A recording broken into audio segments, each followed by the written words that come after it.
Have you ever felt like you're constantly walking on eggshells with someone emotionally distant? One minute they pull you close, the next they disappear, dismiss your feelings, or make you feel like asking for basic respect is too much. The mistake most people make with avoidant personalities is believing they need to chase harder, explain more, or prove their worth louder. But the truth is, avoidants don't suddenly respect you because you gave more effort. They respect emotional certainty, self-respect, and the quiet confidence of someone who refuses to abandon themselves for connection. The words you choose matter more than you think. One sentence can shift the entire dynamic, not because it manipulates them, but because it changes the energy you bring into the relationship. When you stop speaking from fear of losing them and start speaking from clarity, boundaries, and calm emotional strength, something changes. They realize they can no longer control the relationship through distance, silence, or inconsistency. In this video, we're going to talk about the exact kind of phrases and emotional communication that make an avoidant rethink how they treat you. These are not angry ultimatums or dramatic speeches. They are grounded, powerful statements that quietly communicate, "I value myself too much to accept disrespect." And when you embody that energy consistently, the entire relationship dynamic changes. One of the most emotionally exhausting things you can do in a relationship is spend your time trying to convince someone to see your value. You start explaining yourself more carefully, loving harder, becoming more patient, more understanding, more available, hoping that eventually they'll realize how much you care and finally treat you the way you deserve. But the painful truth is, the more you fight for basic respect, the more you unintentionally teach someone that your standards are flexible, and avoidant personalities often become comfortable in that dynamic because they are used to people overextending themselves emotionally just to keep the connection alive. At first, it doesn't even look unhealthy. You tell yourself you're simply being supportive, compassionate, or patient with someone who struggles emotionally. But over time, you notice something changing inside you. You become hyper-aware of their moods. You analyze every text. You rehearse conversations in your head before sending them. You begin carrying the emotional weight of the relationship while they stay emotionally distant. And without realizing it, your self-worth slowly becomes tied to whether they choose you consistently or not. That's why the sentence, "I'm not here to convince someone to value me," is so powerful. Because it interrupts the cycle completely. It's a reminder that love is not supposed to feel like a constant audition. Healthy relationships are not built on one person endlessly proving their worth, while the other remains emotionally unavailable. Real connection happens when two people willingly show up, not when one person keeps chasing emotional reassurance from someone who withholds it. Avoidants often expect pursuit, not always intentionally, but because distance has become familiar to them. When they pull away emotionally, they are used to people panicking, chasing, over-explaining, and trying harder to regain closeness. That reaction gives them emotional control in the relationship. It keeps the dynamic centered around their comfort level, while the other person sacrifices more and more of themselves trying to maintain connection. But when you stop chasing, something shifts. Not because you become cold, but because you become grounded. You no longer see their emotional inconsistency as a challenge you must solve to prove your worth. You begin understanding that someone's inability to value you properly is not evidence that you are lacking. It's evidence that they are emotionally unavailable, emotionally immature, or simply incapable of meeting you where you are. And that realization changes your energy completely. There's something deeply attractive and powerful about a person who refuses to beg for what should be given freely. When you stop trying to convince someone to appreciate you, your words become calmer, your presence becomes stronger, and your boundaries become clearer. You stop over-explaining your pain to people committed to misunderstanding you. You stop shrinking your needs to avoid making someone uncomfortable. You stop measuring your worth through their inconsistencies And the irony is, this is often the moment people begin respecting you more.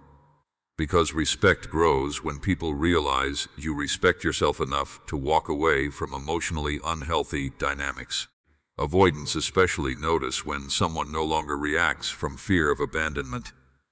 They notice when guilt no longer works, when distance no longer creates desperation, and when their inconsistency is no longer rewarded with unlimited access to your energy. The goal is not to punish them or manipulate them into loving you differently. The goal is to stop abandoning yourself in the process of trying to be loved. Because the moment you genuinely believe you do not need to convince anyone to value you, you stop settling for relationships where respect has to be earned through suffering. One of the hardest things about dealing with an avoidant person is that they rarely create obvious endings. Instead, they create confusion. One day they seem emotionally open, affectionate, and deeply interested in you, and the next day they become distant, unavailable, or emotionally cold. That inconsistency keeps you emotionally trapped because you're constantly trying to figure out which version of them is real. You hold on to the moments of closeness and convince yourself that if you just say the right thing, give them enough space, or love them correctly, the connection will stabilize. But emotional confusion is not the same thing as emotional depth. When someone constantly leaves you guessing where you stand, your mind becomes consumed with decoding their behavior instead of enjoying the relationship itself. You begin paying attention to tiny details because your nervous system is searching for certainty. You reread messages, analyze tone changes, question your own reactions, and wonder if you're asking for too much simply because you want consistency. Over time, confusion becomes normalized, and that's where people lose themselves. That's why the sentence, "I want connection, not confusion," is so important. It's calm, direct, and emotionally mature. It doesn't attack the other person or shame them for struggling emotionally. It simply communicates that emotional chaos is not something you are willing to build a relationship around. And for many avoidants, hearing that is uncomfortable because they are used to people tolerating inconsistency, so they may pull away right when things start becoming more meaningful. And when they return, they often expect the relationship to continue as if nothing happened. But when this pattern repeats over and over, it creates emotional whiplash for the other person. You never fully relax because part of you is always preparing for them to disappear emotionally again. The powerful thing about saying, "I want connection, not confusion," is that it shifts the conversation away from blame and towards standards. You are no longer begging for reassurance or trying to convince someone to treat you properly. You are simply defining the kind of emotional environment you are willing to stay in. That energy changes everything because it comes from self-respect instead of fear. People who fear abandonment often tolerate confusion because they believe losing the relationship would hurt more than losing their peace. So they keep adjusting themselves to survive the instability. But eventually, constantly adapting to someone else's inconsistency becomes emotionally draining.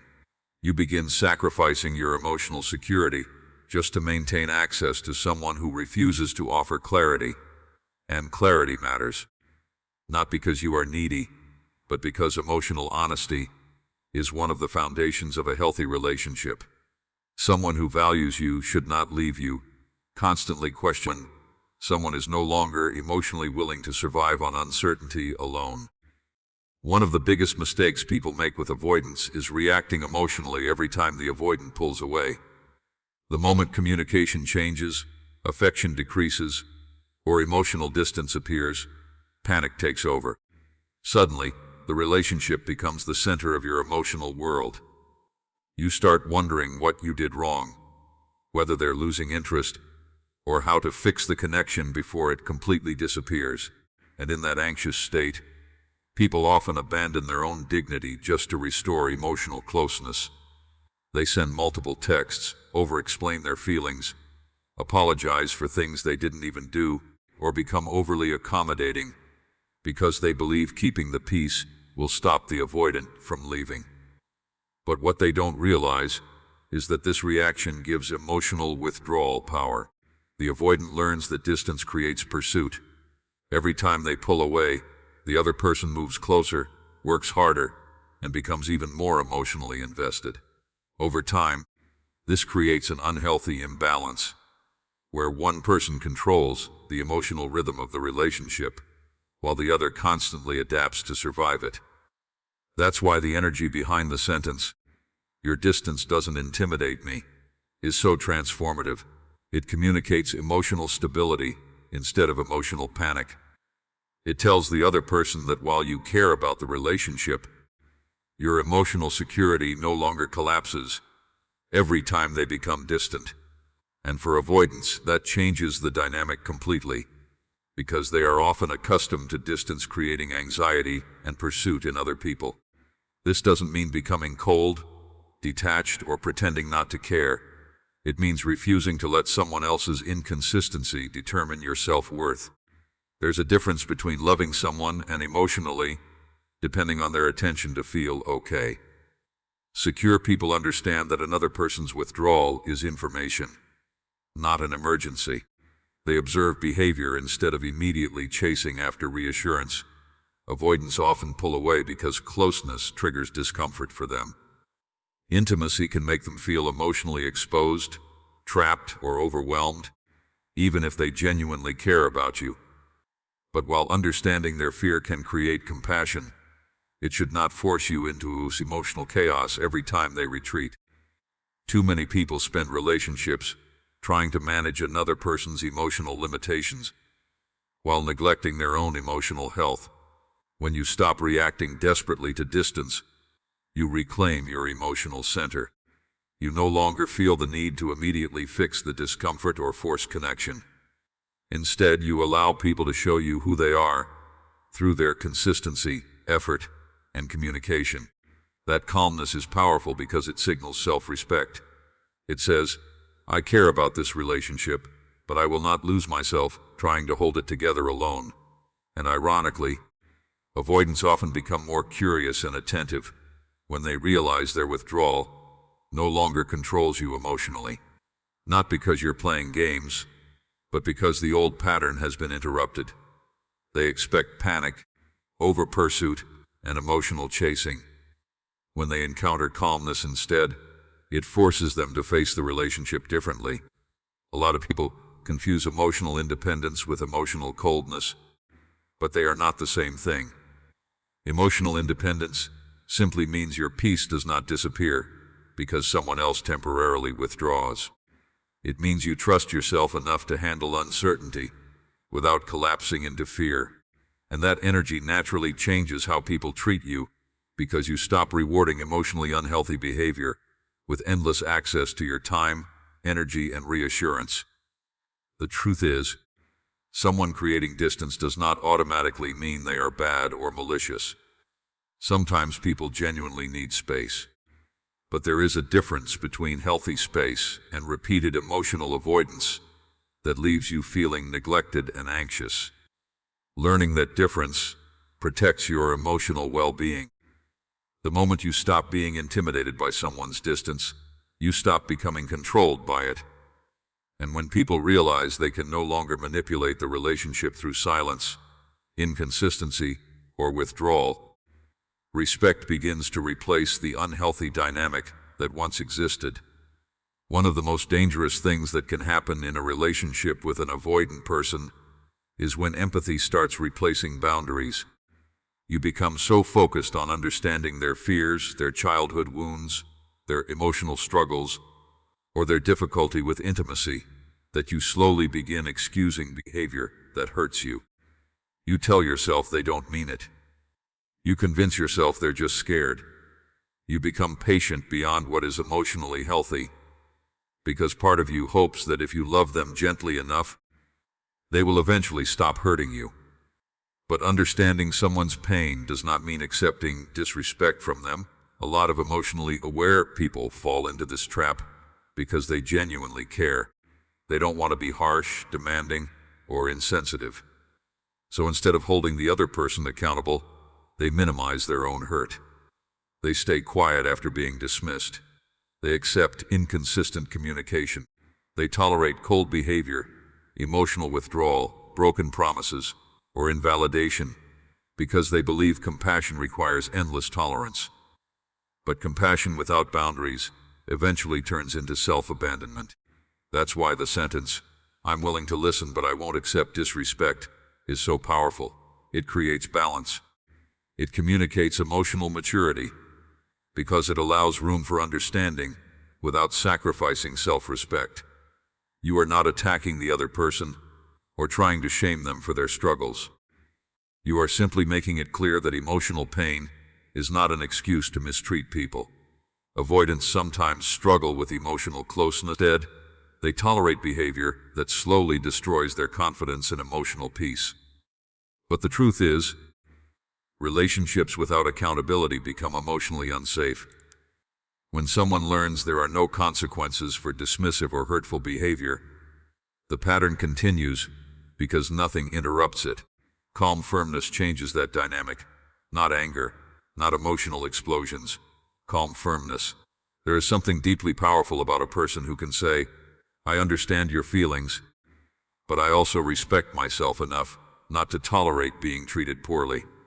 That energy commands respect because it shows emotional strength instead of emotional desperation. Avoidants often expect people to over-accommodate them emotionally. They are used to people softening every boundary to avoid conflict or abandonment. But when someone remains compassionate while still maintaining standards, it forces a healthier dynamic. You stop becoming emotionally available at the expense of your own well-being. You stop acting like your pain matters less, simply because the other person struggles emotionally. And this is important because people teach others how to treat them through what they consistently allow. It's accountability from both people. It cannot survive on one person constantly understanding while the other avoids responsibility. Mutual respect is not too much to ask for. Emotional safety is not a luxury, and expressing your standards does not make you difficult, dramatic, or demanding. It makes you emotionally healthy. The moment you stop confusing empathy with self-sacrifice, your relationships begin changing. Because you no longer believe love means tolerating behavior that slowly damages your self-worth. You understand that someone can be struggling and still be responsible for how they treat you. And once you truly embody that mindset, people either rise to meet your standards or reveal they were benefiting from your lack of boundaries all along. One of the clearest signs of emotional imbalance in a relationship is when someone expects consistent access to you while offering inconsistent effort in return. This happens often with avoidant personalities because they tend to engage with connection on their own terms. They come close when it feels comfortable, disappear when intimacy feels overwhelming, and then return expecting the emotional door to still be fully open. And many people allow this pattern because they are so afraid of losing the relationship that they accept temporary attention as enough. At first, you may tell yourself you're simply being understanding. You excuse the inconsistency because when the avoidant is present, they can be incredibly affectionate, attentive, or emotionally intense. Those moments of closeness feel meaningful, so you hold on to them. You focus on their potential instead of their patterns. But over time, you start realizing the relationship only moves according to their emotional readiness, while your needs are constantly placed on hold. That's why the sentence, "If someone wants access to me, they need consistency," is so powerful. It immediately shifts the dynamic from desperation to standards. Instead of asking, "How do I keep this person interested in me?" you begin asking, "Does this person consistently behave in a way that deserves closeness with me?" That change in mindset is everything. A lot of people unknowingly reward inconsistency. Every time the avoidant disappears and later returns, they welcome them back without addressing the emotional impact of the behavior. They immediately become available again because they're relieved the connection wasn't lost. But this teaches the avoidant that inconsistency has no consequences. It creates a cycle where emotional unpredictability becomes normalized. Consistency is one of the deepest forms of respect in a relationship. It's not about perfection or constant attention. It's about emotional reliability. It's about knowing someone's care for you does not disappear every time things become emotionally uncomfortable. Someone who values you makes an effort to maintain connection, communicate honestly, and show up repeatedly, instead of only when it suits their emotions. Avoidants often struggle with this because consistency requires emotional responsibility.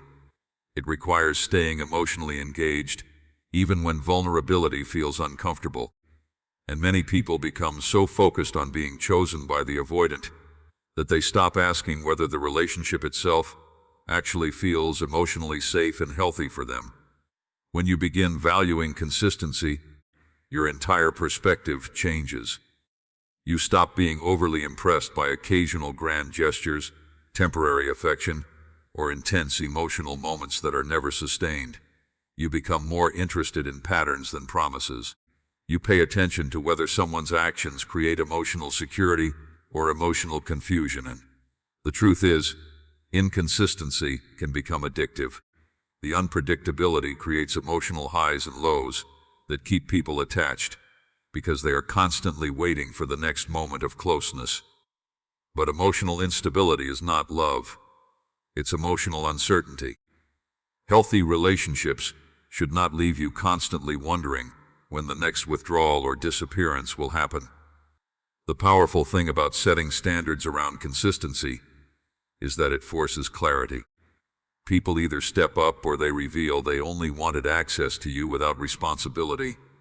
And while that truth can hurt, it's far healthier than spending years emotionally investing in someone who only shows up when it's convenient for them. When avoidants realize they can no longer disappear and return without accountability, the dynamic changes. They recognize that your presence is valuable and not automatically available regardless of how they behave. That creates respect because you are no longer operating from fear of abandonment. You are operating from self-worth. You begin understanding something important.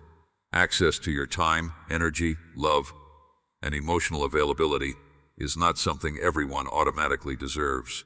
It should be protected by standards.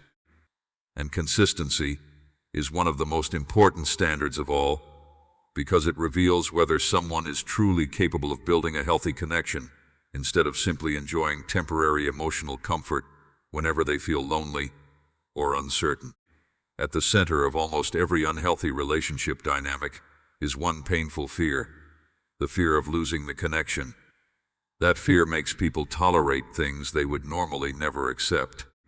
They stay silent when they feel hurt, lower their standards, ignore red flags, and continuously abandon their own emotional needs, because part of them believes losing the person would hurt more than losing themselves. And avoidants, consciously or unconsciously, often thrive in relationships where the other person is willing to sacrifice their peace just to keep the connection alive. At first, self-abandonment happens in small ways. You stop bringing up issues because you don't want to push them away. You become more understanding than honest. You convince yourself you're being patient when, in reality, you're tolerating